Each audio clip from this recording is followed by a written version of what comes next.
İçeri kaza etmişler taş köprünün altında. Durumla gördüm. Özür dilerim.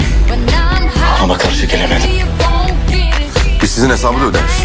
Amcandan alma panzehir. Geri vermezse binlerce kişi ölecek. Bak ben zehir ne bilmiyorum, panzehir ne bilmiyorum. Yemin ederim kafayı yiyeceğim abi.